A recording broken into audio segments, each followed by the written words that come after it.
Gostaríamos agora de falar da virtude da justiça. Bom, estamos falando de virtudes humanas, não é? São as virtudes cardeais. É interessante notar, e aqui gostaria de gastar um tempinho explicando por que essas virtudes são chamadas de cardeais. Porque elas andam de vermelho como os cardeais? Não. As virtudes são virtudes cardeais porque a palavra cardeal vem de cardo. Cardo é o eixo ao redor do qual giram as outras virtudes. Então existem outras virtudes além dessas quatro, não é? Acontece que estas quatro são o eixo ao redor do qual giram as outras virtudes. As outras virtudes dependem delas, não é? Por exemplo, a virtude da temperança tem outras virtudes que dependem dela. Por exemplo, a virtude da castidade, que é uma virtude, vem da temperança. A virtude da sobriedade vem da temperança. Então, existem outras virtudes que derivam destas quatro virtudes. Então, as quatro virtudes cardeais são as virtudes fundamentais. Então, vejam, nós já vimos três virtudes: temperança, prudência e fortaleza. Usando a comparação de Platão, nós vimos hoje de manhã que existem três realidades em nós. Uma é a razão. Uma razão que está no seu lugar devido é a virtude da prudência. Outra realidade que está em nós é a ira. A ira, bem utilizada, é a virtude da fortaleza. E uma terceira realidade é o desejo. E o desejo moderado, equilibrado, é a virtude da temperança. Ok? Então já vimos essas três coisas, a pessoa sadia com essas três virtudes. E agora então vamos ver a justiça. Primeira coisa que a gente tem que dizer a respeito da justiça é que não sobrou nada para ela, né? Se nós já vimos essas três partes, o que é que sobrou para a virtude da justiça? É que a virtude da justiça não é uma virtude que diz respeito ao indivíduo somente, mas diz respeito ao relacionamento do indivíduo com as outras pessoas, com a sociedade. Então, a primeira coisa que nós devemos dizer é que existe na pessoa sadia um bom relacionamento das partes da alma, das faculdades da alma. Eu estou usando a palavra partes, mas é uma palavra inadequada. São as faculdades da alma, a faculdade intelectiva, irascível e concupiscível, usando uma palavra mais fácil de entender, a inteligência, a vontade e o desejo precisam estar organizadas. Esta organização, quem manda? A prudência, a fortaleza, a temperança. Mas existe a organização também do nosso relacionamento com as outras pessoas. Nós não somos uma ilha, nós precisamos organizar nosso relacionamento com os outros. E aqui, então, a virtude da justiça. Bom, mas ninguém acha que a justiça é uma virtude. Esse é o problema. Ou seja, você entende o que é a justiça. A justiça para nós é uma reivindicação, não é isso? Queremos justiça! Você entra com um pedido no tribunal, eu quero justiça! Todo mundo entende o que é justiça. O que é a justiça? Justiça é atribuir a cada um aquilo que é seu. Em latim se diz unicuique suum. A cada um o seu. Justiça é dar a cada um o seu. Jesus disse mais ou menos isso quando ele disse assim: dai a César o que é de César e a Deus o que é de Deus. Ou seja, a cada um a gente tem que dar aquilo que lhe pertence. O devido. Isto é a justiça. Mas o que é a virtude da justiça? A virtude da justiça é a virtude que tem a pessoa que faz a justiça sem grandes esforços. Por exemplo, imagine uma criança. Ela vai aprendendo que existem coisas que são dela e coisas que são dos coleguinhas. De repente, seu filho chega em casa com um brinquedo diferente. Onde que você pegou isso, menino? Ah, eu ganhei. Quem deu para você? Aí não sabe dizer quem deu. Ah, foi o tio. Não, não foi seu tio. Falei com ele, não foi ele quem deu isso para você. Quem deu isso para você? Ela surrupiou, afanou, roubou, né? Mão leve, levou da casa do amiguinho. Muito bem. Você vai agora entregar. Você vai lá devolver e pedir desculpas. Você vai e ensina para a criança a praticar a justiça. Entendeu o que é justiça? A criança fez, porque você estava lá no cabresto, né? Ela fez um ato de justiça, mas ela ainda não é uma pessoa justa, ela não tem a virtude da justiça. A virtude da justiça é quando ela fez a justiça uma vez, 2 vezes, 3 vezes, 4 vezes, 10.000 vezes, e aí ela finalmente aprendeu. Aí você imagina ela já crescida, adolescente, ela vai à padaria, compra um doce, e a menina do caixa dá um troco errado e dá dinheiro a mais. Quando ela está na calçada, que ela vai ver o dinheiro e vê que tem dinheiro a mais, ela volta e diz: moça, a senhora me deu dinheiro a mais. Isso não me pertence. Isso é seu. Essa é uma criança justa. Ela tem a virtude, para ela não custou nada isso. Para ela, custaria ficar com aquele dinheiro que não lhe pertence. Ela não ficaria tranquila se ela ficasse com aquele dinheiro. Eis aí uma pessoa que tem a virtude da justiça. A virtude da justiça é quando a pessoa habitualmente faz a justiça. É connatural. É interessante nós notarmos isto com relação às virtudes. Isso vale com relação à justiça e vale com relação a todas as outras virtudes que nós estamos falando aqui. É importante a gente notar isto. Em que consiste uma virtude? Vejam o que é que eu coloquei para vocês. Um ato de justiça não é a virtude da justiça. 2 atos de justiça não é a virtude da justiça. Mas dezenas de atos de justiça fazem com que a pessoa fique virtuosa, porque a virtude se torna uma como que segunda natureza. Deixa eu explicar. É a questão do hábito. Quem é que dirige aqui? Quem tem habilitação para dirigir? Levanta a mão. Quem tem habilitação para dirigir? Muito bem. Vocês sabem exatamente do que eu estou falando. Você está dirigindo. De repente, uma bola cruza a rua. Você imagina, vem uma criança atrás. Você diminui a velocidade do carro. Quando vem a criança, você freia e para o carro. E isso você faz sem grande esforço. Agora imagine que a criança vai cruzando a rua e você, que não está habituado a dirigir, tivesse que pensar: a criança vem, eu vou ter que parar. Para parar, eu preciso pôr o pé direito no freio, enquanto o esquerdo vai para a embreagem. Eu ponho primeiro a embreagem ou primeiro o freio? Ah, é assim.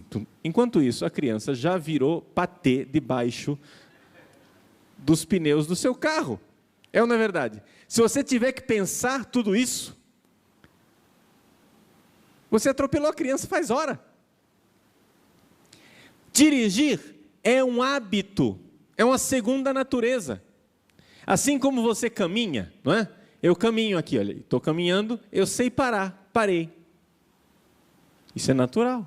No carro, a mesma coisa. Quando você está no carro, você quer parar? Para você, parar já é sinônimo de fazer esse gesto com o pé. Parou. É automático, você não pensa. É uma segunda natureza. É um hábito. Então, o hábito, ele é assim. Você faz, até que finalmente aquilo não te custa absolutamente nenhum esforço. Quem toca, né? Você toca o teclado. Quem toca o teclado não fica pensando, agora eu vou dar um acorde de Dó maior, deixa eu pensar, é Dó, Mi, Sol. Que dedo que eu uso mesmo? É esses daqui. Não, não é. Se você toca, você não fica pensando, você faz. Alguém dá um gesto para você, Dó maior, você já engata no Dó maior, nem está pensando no que você está fazendo. É uma segunda natureza. Não é? Então, a pessoa está habituada. Quem toca um violão, quem toca teclado, quem toca piano, toca. Está habituado de tanto repetir aquilo. Aquilo custou esforço, sim, porque quantas horas de treino, quantas horas de estudo para você chegar a isso aí? Você nasceu tocando teclado? Não. Não, né? Teve que estudar, né? Teve que praticar. Teve que treinar. Muito bem, é assim mesmo. É isso mesmo. Nós treinamos e, de repente, a gente consegue fazer as coisas sem grande esforço. Por isso é um hábito. Um hábito bom, a gente chama de virtude. Um hábito mau, a gente chama de vício. Hábito bom, hábito mau. Um ato ainda não é o hábito. Ah, eu fiz um ato de fé. Ainda não é a virtude da fé. Vocês lembram o antigo catecismo? Que nos ensinava a rezar a oração, o ato de fé. Você fazia um ato de fé, 2 atos de fé, 3 atos de fé, até que finalmente você tinha a virtude da fé. Essa era a ideia que estava por trás. Então vejam, a virtude da justiça é a pessoa que faz a justiça, e faz tanto a justiça que aquilo já é uma segunda natureza para ela. Para ela não custa dar ao outro aquilo que é do outro. Para ela, para a pessoa virtuosa, custa ficar com o que não é dela. Ela ficaria com um drama, isso não é meu, isso não me pertence. Uma vez eu na portaria de um hotel, fui pagar a conta e o rapaz, então, foi atrás de moedinhas para me dar o troco. Eu disse, não, mania de brasileiro, né? Não precisa da moeda não, fica aí. O rapaz olhou para mim e disse, não, é um valor. A moeda é um valor. É uma moedinha, mas é um valor e não me pertence. Ele não disse não me pertence, mas ele ficou admirado. Eu disse, não, fica aí com a moeda, não tem? Não, é um valor. Veja a pessoa justa. Para ele não custou dizer aquilo, é a reação dele. Então, deu para entender, uma coisa é a justiça, outra coisa é a virtude da justiça. Agora, uma coisa com relação à virtude e ao vício, que é importante a gente ter presente. Os dois são hábitos. Hábito bom chama? Hábito mau chama? Vício. Mas o efeito não é o mesmo. Se eu tenho a virtude da justiça, se eu tenho a virtude da temperança, se eu tenho a virtude da prudência, se eu tenho a virtude da fortaleza, já ia esquecendo uma das virtudes, deu branco agora. Se eu tenho a virtude da fortaleza, eu facilmente posso sair da virtude e fazer um pecado, porque a virtude não escraviza. Eu sou sempre livre para pecar. Se eu tenho a virtude da castidade, se a castidade para mim já é uma virtude, eu vivo castamente, já é um hábito, eu não estou na batalha, eu já estou na virtude da castidade, eu estou habituado a ter palavras castas, pensamentos castos, atitudes castas, e já estou habituado a isso. A qualquer momento eu posso pecar contra a castidade. Basta eu querer. Eu sou livre para pecar. Completamente livre para pecar. Já com relação ao vício não é assim. Se eu estou viciado no pecado, não basta dizer, eu não faço mais. O vício escraviza. É uma das coisas que as pessoas não entendem. Não é? Por exemplo, os alcoólatras, os dependentes de droga, etc. Eles acham, não, na hora que eu quiser eu paro. Experimenta. Experimenta parar para você ver. Não é fácil, não. O cachimbo entorta a boca. Né? Um vício. O cachimbo entorta a boca. A gente fica viciado nas coisas. Por exemplo, um vício de postura. Né?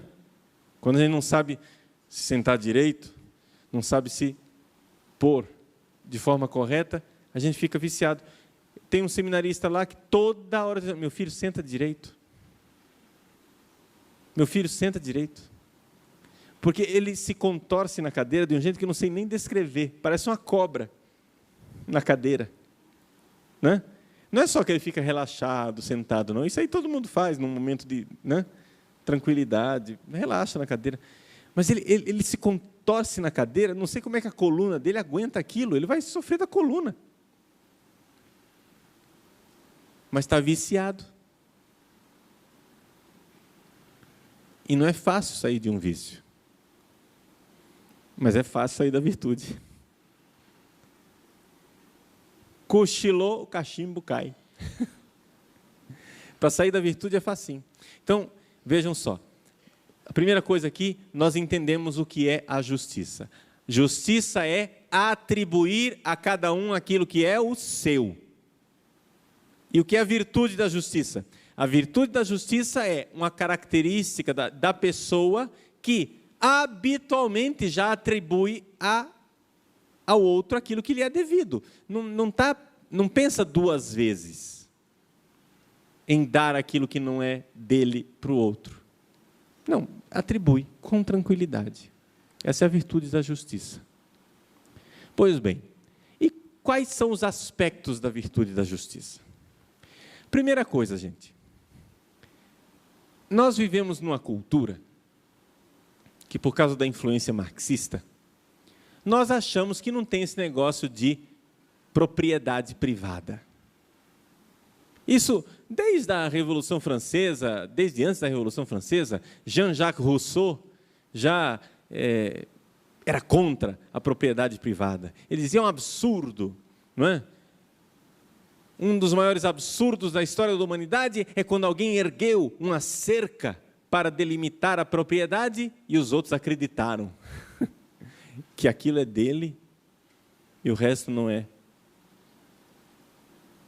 E ele acha que não tem propriedade privada. E a partir daí também a nossa sociedade vive isto. A gente acha que não tem essa coisa de propriedade privada. Como se houvesse, como se toda propriedade fosse uma usurpação, como se toda propriedade fosse um roubo. Vejam que, pensa bem que esse negócio, no fundo, está na cabeça do brasileiro. Nós, aos poucos, estamos escorregando para o marxismo sem notar. Está acontecendo conosco. Por quê? Vejam como, por exemplo, até os empresários brasileiros, atenção, até os empresários se sentem de alguma forma culpados por possuir.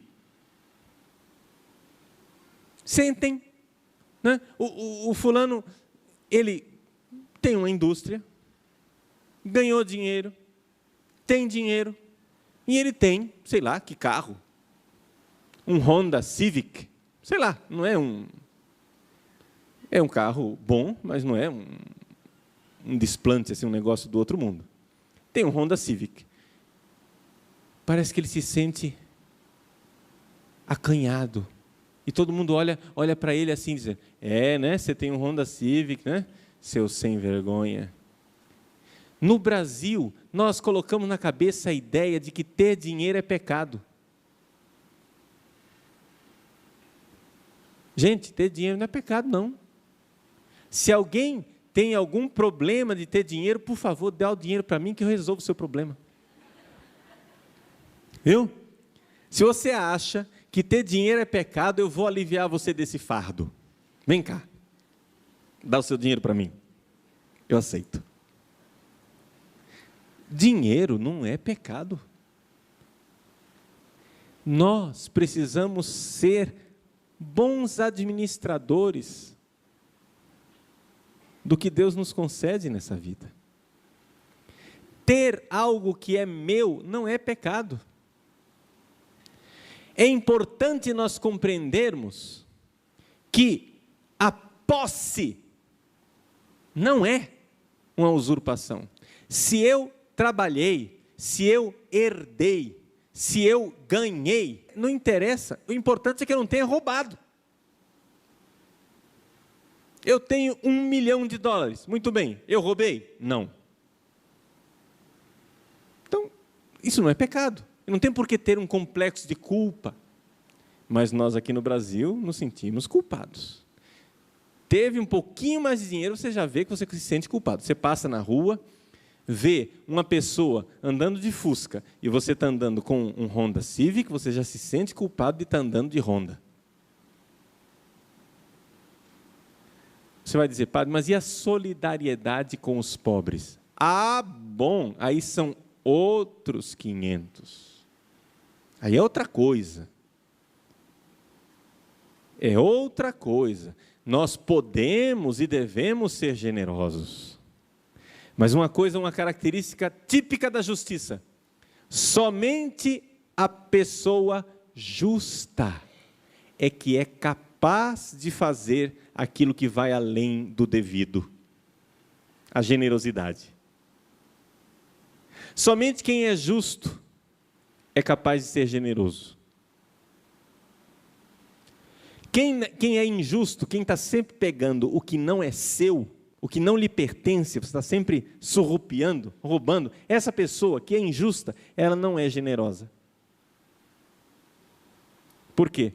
Somente quem atribui com justiça, paga suas dívidas de forma justa, vai de encontro aos seus compromissos, essa pessoa que é justa, que é virtuosa, ela é capaz também de ser generosa e de ir além do devido, de dar uma coisa que eu não devo isso a essa pessoa, mas eu quero dar de bom grado, de bom coração, generosamente. Mas aí eu estou indo para além da justiça, no amor, que é uma coisa que nós vamos estudar depois. Nós vamos ver a virtude do amor depois. Mas agora é importante que nós vejamos a virtude da justiça. E a virtude da justiça, existe propriedade pessoal, existem direitos pessoais, por quê? Porque existe um Criador. Existe um Deus que nos fez e que deu algo que nos é próprio. É interessante como a humanidade, nós estamos agora acostumados a falar dos direitos humanos. Não é? E é coisa boa que falemos dos direitos humanos. O que é um direito humano? Direito humano é um direito que a pessoa tem pelo simples fato dela existir. Ela não trabalhou, ela não fez nada. Ela simplesmente existe. Existiu, ela tem um direito. Direito a quê? Por exemplo, direito à vida. É um direito humano.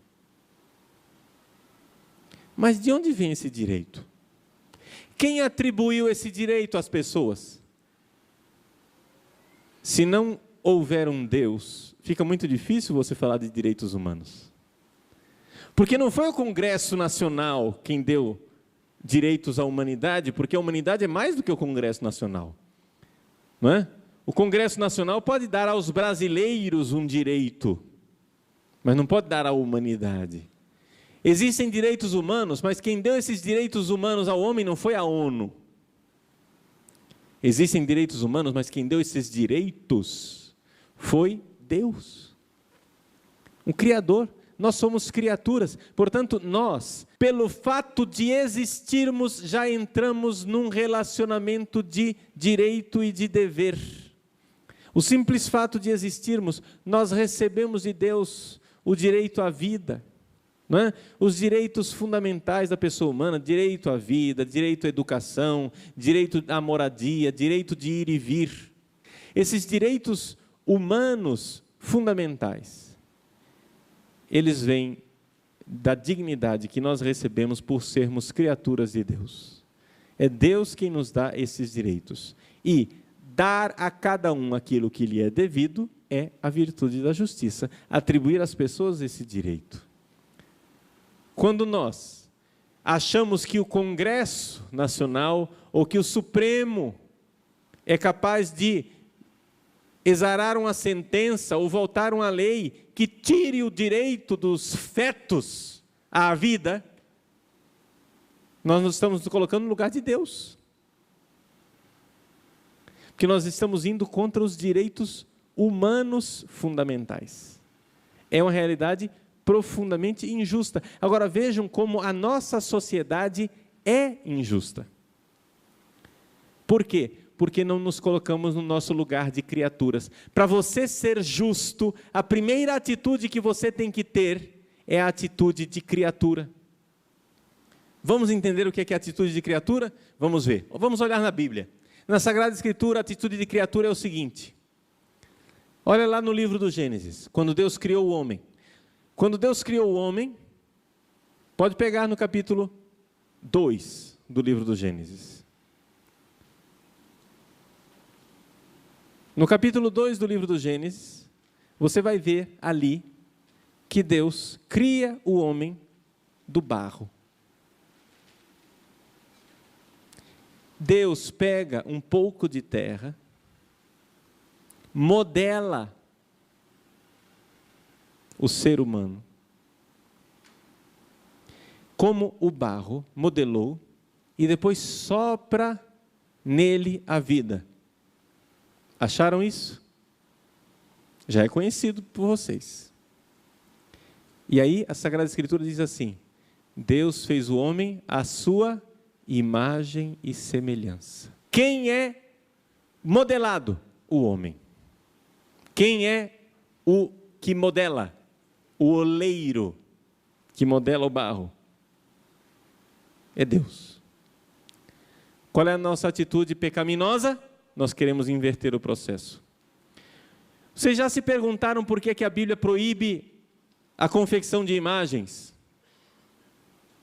A Bíblia proíbe a confecção de imagens e, no entanto, a Igreja Católica faz imagem, né? Está aqui atrás, aí, ó. A imagem do crucificado. Está aí. Como é que a Igreja Católica continua fazendo imagens? Se a Bíblia proíbe.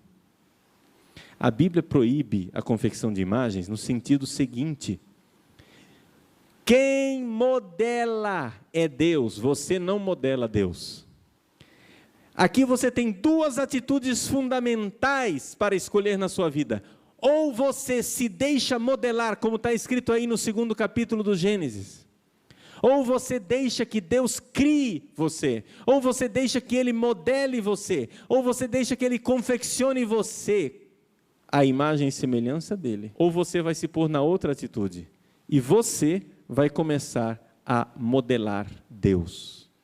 Você vai tomar a atitude de Deus Criador e vai começar a fazer um Deusinho à sua imagem e semelhança. Você vai começar a criar uma imagem de Deus. E o problema não está nessa imagem aqui, a imagem de madeira, a imagem de gesso.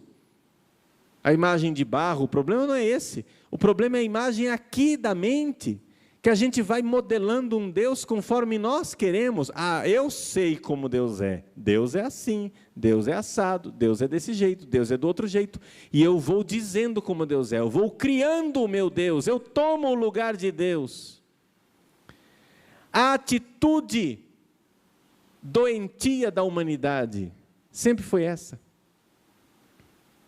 A gente, ao invés de nós deixarmos que Deus nos modele, nós queremos modelar Deus. E isto é extremamente injusto. A primeira atitude da pessoa justa é uma atitude diante de Deus que dá a Deus o que é de Deus. Jesus diz: dai a César o que é de César e a Deus o que é de Deus. A cada um o seu. E a Deus nós devemos dar o quê? A adoração, porque Ele é Deus verdadeiro e nós não somos deuses, nós somos criaturas. Nós devemos deixar que Ele nos modele, que Ele nos faça, que Ele nos confeccione. É Ele. Portanto, a atitude de rebeldia da humanidade contra Deus é uma atitude basicamente de injustiça. Quando a Bíblia quer falar de um homem santo, de uma mulher santa, diz: ele era um justo, ela era justa, não é isso? Onde está a atitude básica de justiça? A atitude básica de justiça, em primeiro lugar, é o nosso relacionamento com Deus. Então, antes de nós falarmos de justiça com os outros seres humanos, com os nossos companheiros de viagem, antes de nós falarmos de atitude de justiça para com os nossos irmãos e irmãs, os próximos, nós temos que falar da atitude de justiça diante de Deus. E um homem e uma mulher que se revoltam diante de Deus, não querendo que Deus seja Deus, é injusto. Lutero, o primeiro protestante, Lutero disse uma vez uma frase, que eu acho que por causa dessa frase, ele tem uma chance de estar no purgatório e ser salvo um dia. Acho que por causa dessa frase ele não foi para o inferno. É brincadeira, mas para dizer, a frase realmente vale a pena. Muito boa. Não é porque veio da boca de Lutero que não é verdadeira. Lutero diz assim: o homem não pode querer que Deus seja Deus. Mas ao contrário, ele quer ser Deus. Isso é muito, muito realista, muito verdadeiro. Acho que quando Lutero disse isso, ele estava tomado pela virtude da prudência, ele estava enxergando o mundo real. É verdade. Dentro de nós existe uma atitude de não querer que Deus seja Deus. Porque o negócio é o seguinte, nós queremos ser Deus. E com essa história de Deus não tem assim, eu também quero ser Deus. Não tem esse negócio de eu também. Não existe eu também. Só Deus pode ser Deus. E se Deus é Deus, isso significa, consequentemente, que nós não somos Deus. É fatal. Ora, dizer que nós não somos Deus significa dizer que Ele é Deus para nós. E nós precisamos nos deixar modelar. Acha isso pouco? Isso é dramático. Dramático porque nós não queremos, nós somos rebeldes. Como diz a Sagrada Escritura, nós somos um povo de dura cerviz. Nós somos vasos rebeldes que se revoltam contra o oleiro. E a gente quer aconselhar Deus.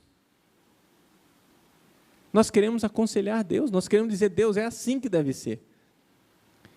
Quantas pessoas pronunciam o absurdo de dizer assim, se eu fosse Deus, eu faria assim, assim, assim. Já parou para pensar no absurdo dessa frase? Você já ouviu essa frase, né? Quem sabe você até já pronunciou. Mas essa frase é uma blasfêmia. Se eu fosse Deus, você de repente se institui como conselheiro de Deus. Você sabe mais do que Ele.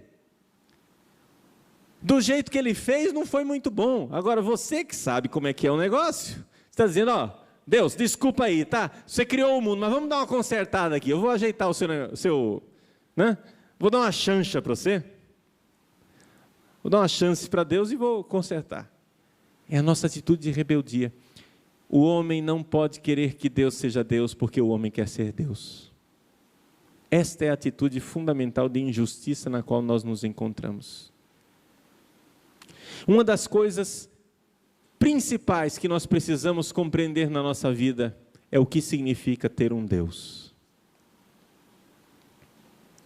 Vocês sabem que eu sou professor no seminário, e no seminário eu dou aula de Teodiceia.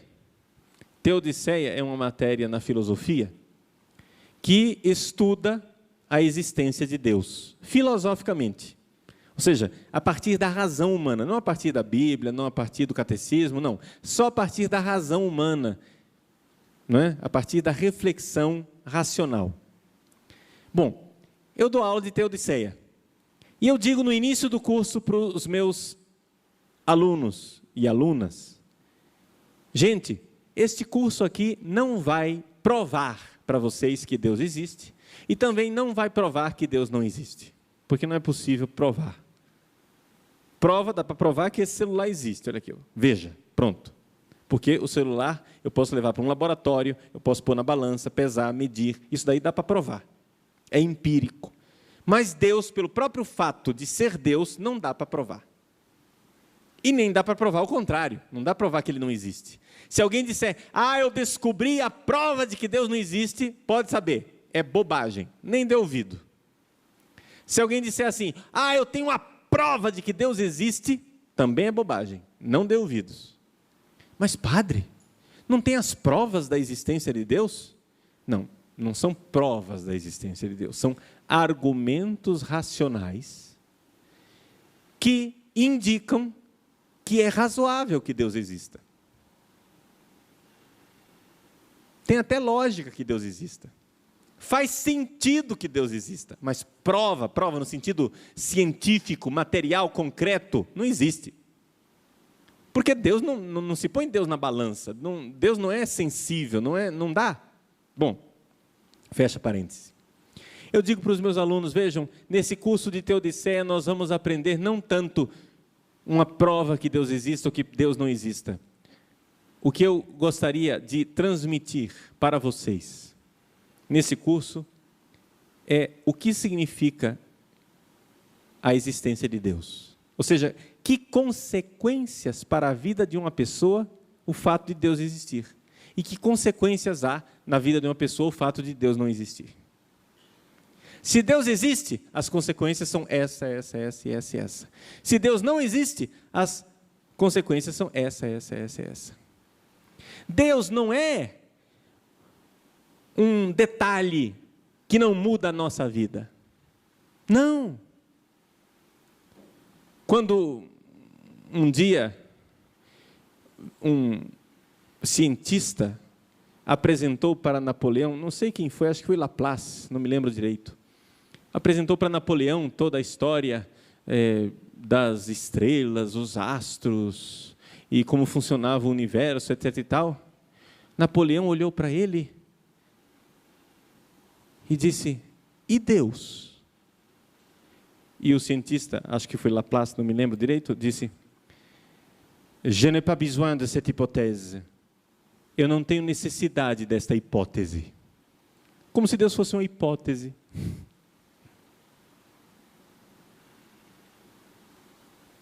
Como se Deus fosse só uma teoria. Mas Deus não é isso. Deus muda muito a nossa vida.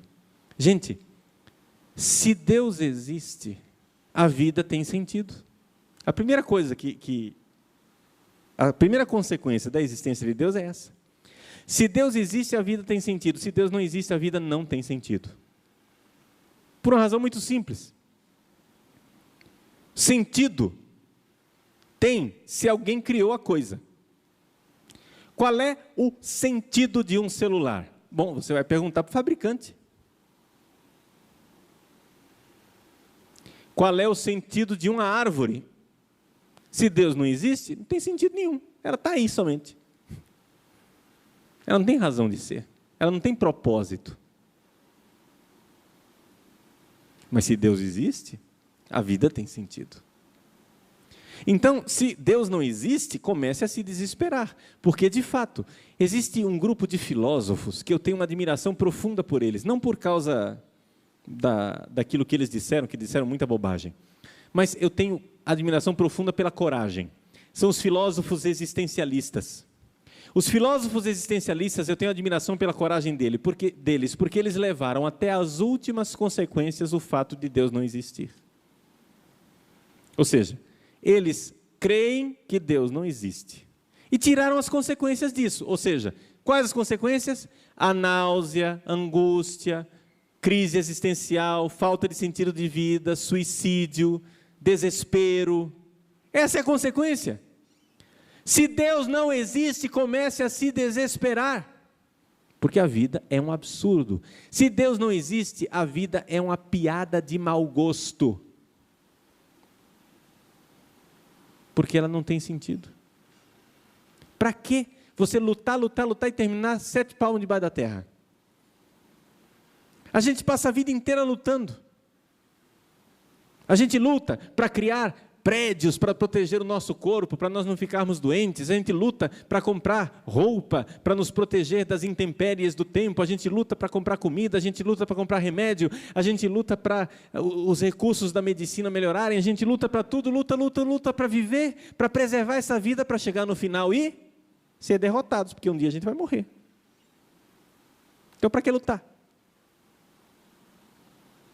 Se Deus não existe, a vida é absurda. Agora, se Deus existe, olha aí o golpe,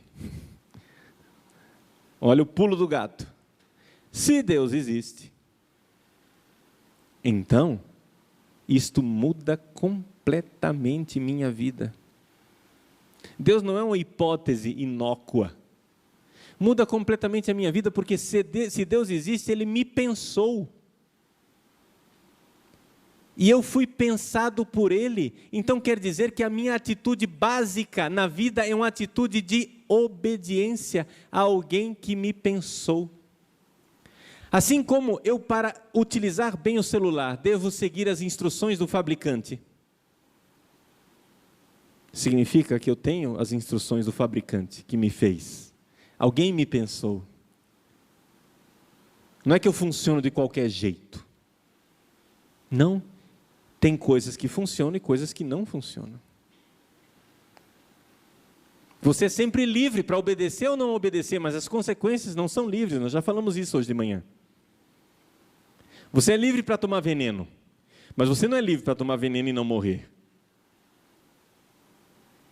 Se você toma veneno livremente, a consequência ela é obrigatória, chama-se morte. Por quê? Porque está escrito na lei do seu ser.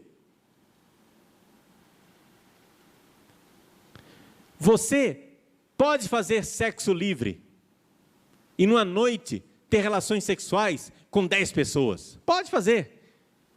Mas você não é livre para na manhã seguinte sentir que sua vida está cheia de sentido, que você está feliz e que não existe um vazio existencial. Não.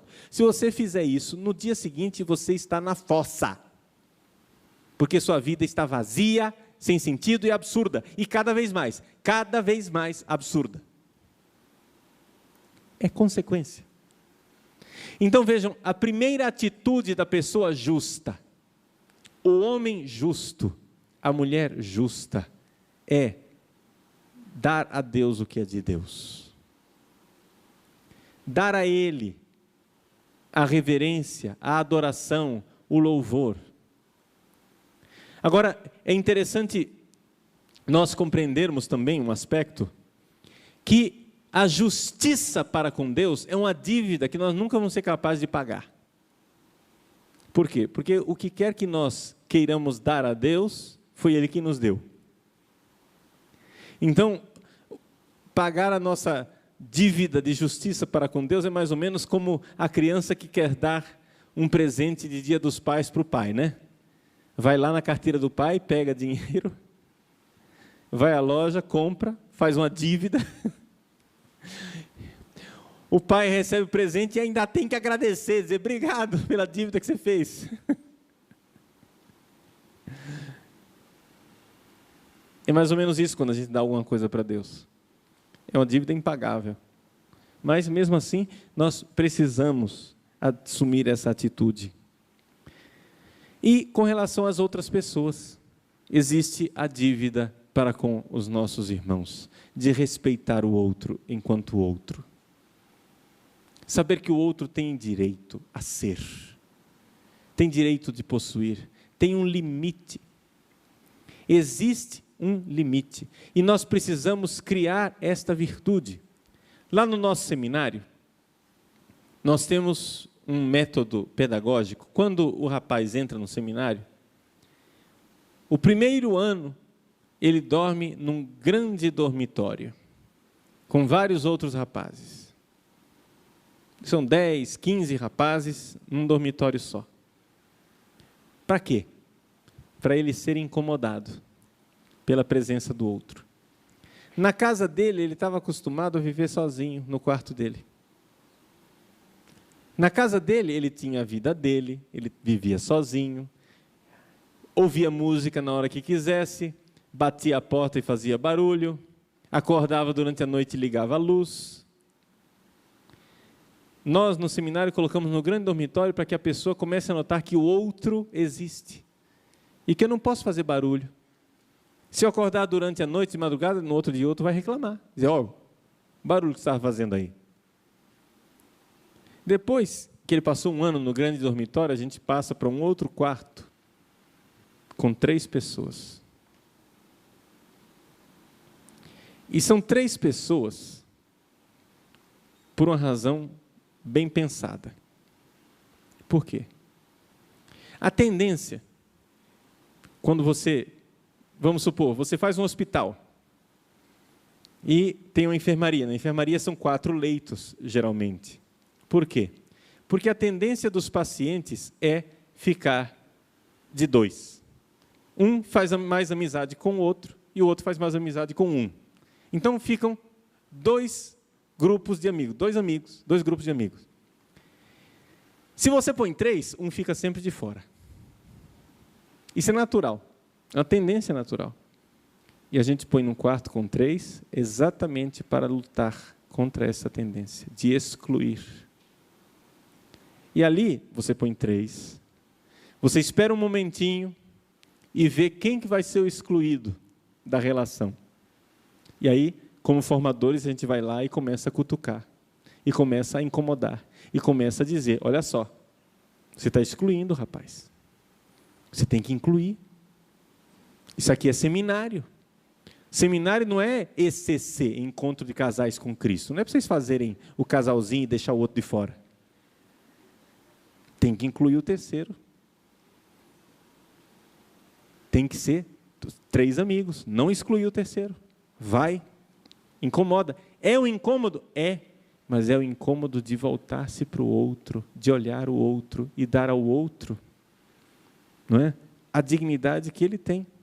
Você precisa estar lá incomodando, dizendo, olha, é um incômodo? É. Só depois de 3 anos de seminário é que o fulano vai ter o quarto dele individual. Mesmo assim, o banheiro é coletivo. Para quê? Para incomodar. Podíamos fazer um banheiro individual. Mas banheiro coletivo é um troço que incomoda. Não tem troço que incomoda mais do que banheiro coletivo. Por quê? Ainda mais entre homens, né? Ou bicho desleixado, né?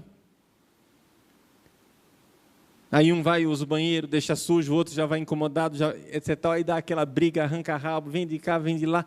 Para quê? Para você notar que o outro existe. Isso é formativo. Depois, quando for padre, vai viver na sua paróquia do jeito que quiser, mas você pelo menos aprendeu. Pelo menos teve um período de formação em que você aprendeu a dar ao outro o que é do outro, o que é devido, a viver juntos. Nosso Senhor Jesus Cristo, quando mandou os seus apóstolos, os enviou 2 a 2. São Paulo nunca andava sozinho. Ele primeiro foi com Barnabé, depois, no meio do caminho, não é? Então, Barnabé chamou João Marcos, que era sobrinho dele, Paulo chamou Silas, e aí foram os 4, felizes e contentes da vida. Lá pelas tantas, o Marcos desistiu, Paulo já ficou com raiva. E deu briga. São Paulo brigou com São Barnabé. São santos, canonizados. E você acha que santo não briga? Brigaram. Porque Barnabé ficou ofendido, porque Paulo não queria levar o moleque.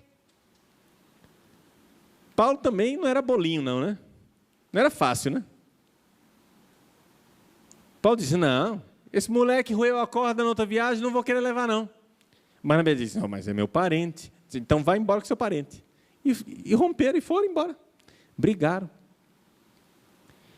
Mas nessas brigas, nesses encontros e desencontros, a gente vai se formando. Porque que o outro incomode, a presença do outro incomode, isso é bom para nós. O meu irmão é o meu médico. É o meu médico. Quando você, por exemplo, está rezando, imagina que você está sozinho na capela, a capela só para você, o Santíssimo só para você, feliz e contente da vida. Você vai decolando, entra alguém e abre a porta rangendo. Aí começa a tossir. Aí arrasta a cadeira. Aí dá um bocejo. Aí você pensa assim, olha aí, por isso que não dá para a gente ser santo. Eu já estava aqui no 7º céu, já estava quase subindo perto de Deus, agora vem essa anta batizada me atrapalhar. Aqui, ó, já estou irritado, eu já estava santo, agora estou irritado. É por isso que a gente não chega à santidade. Não, meu irmão, seu irmão é seu médico. Você já estava doente antes. Teu irmão veio apontar a sua doença. Você, quando estava lá, santinho, sozinho na capela, em arroubos místicos, subindo ao 7º céu, você já era um doente de ira. O irmão só veio pôr o dedo na sua ferida para mostrar que você estava doente. Porque quando a gente vive sozinho, a gente se acha muito santo. Mas é a presença do outro que faz com que a gente veja a nossa miséria. Como é que nós vamos aprender a humildade se nós não tivermos alguém diante do qual nos humilharmos? Como é que nós vamos aprender a partilhar se nós não tivermos alguém que incomoda a nossa solidão? Como é que nós vamos aprender a dar ao outro o que é do outro, se o outro não estiver aí? E é por isso que São João nos diz, quem diz que ama a Deus que não vê, e ama e não ama o irmão a quem vê, é um mentiroso. Porque esta justiça para com Deus e a justiça para com os irmãos estão intimamente ligadas. Dar ao outro o que é do outro. É um incômodo. É um incômodo. Nós precisamos uns dos outros para nos santificarmos. Os santos padres do deserto, chegavam a dizer que o demônio é o nosso médico. Não só o irmão, o demônio é o nosso médico. Porque quando o demônio vem nos tentar, ele põe o dedo na ferida e você acorda para a vida e vê que você não está santo. Então, por mais que o irmão esteja fazendo com você uma injustiça, saiba tirar algo de bom disso e compreender que o seu coração também é injusto como o dele, de alguma forma, e que você pode aprender a se adaptar, partilhar, se abrir, se humilhar e crescer interiormente. Quando Deus criou a mulher, no livro do Gênesis está escrito assim: não é bom que o homem esteja sozinho, vamos criar um auxílio que esteja ao seu lado. É isso que está escrito nas nossas traduções, mas não é o que está escrito no hebraico. No hebraico está escrito assim, ao pé da letra: não é bom que o homem esteja só, vamos criar um auxílio contra ele. Auxílio contra. E não tem maior verdade, gente. Alguém duvida que mulher é completamente diferente de homem? Alguém duvida aqui? Mulher não entende a cabeça de homem de jeito nenhum, e homem não entende a cabeça de mulher de jeito nenhum. É ou não é verdade? E é esse embate que nos santifica. É este convívio. Por isso Deus colocou a mulher do lado do homem e o homem do lado da mulher como um auxílio contra. Por isso não reclame. Não reclame da diversidade.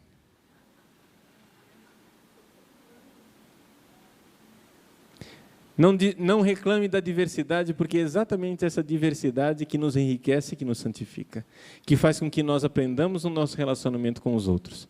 E, finalmente, virtuosamente, saibamos dar ao outro o que é do outro. Esta é a virtude da justiça, quando nós, espontaneamente, tranquilamente, naturalmente, aprendemos a dar.